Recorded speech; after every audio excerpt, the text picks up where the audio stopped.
a massive drug tunnel bust. Officials say this is one of the most sophisticated tunnels they've seen, equipped with electricity, ventilation, and a rail system stretching from San Diego to Tijuana. In the tunnel, police seized more than 325 pounds of cocaine and 8 pounds of marijuana.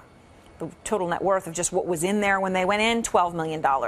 Miguel Marquez is out front in Otay Mesa, California, just across the Mexican border. And Miguel, what happened? Well, they made a pretty big bust here, Aaron, and that is the front office of this. And it's always amazing that these are very nondescript warehouses, both on the Mexican side and here on the U.S. side, where this tunnel went to and from. 3 people have so far been arrested in this operation. They are not big fish, though. They're described as diggers of the tunnel and transportation folks. But this, massive press conference that they had to announce this thing, ICE agents say there will be more. I would offer this to the drug cartels.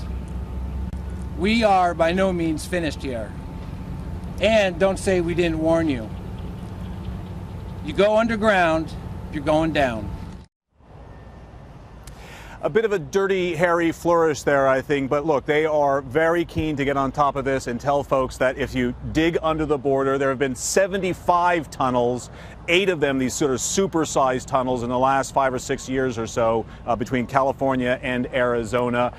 Drug dealers coming in ultralights over the border and in boats farther and farther around the U.S. and up the coast into California. So they are trying to be as aggressive as possible and tell drug dealers if they try to get this stuff in, they will bust them. Aaron? And Miguel, let me ask you a question, because you talk about the sophistication of this tunnel and that they're trying to find sort of the masterminds of it, right, the drug lords. But 325 pounds of cocaine, isn't that different?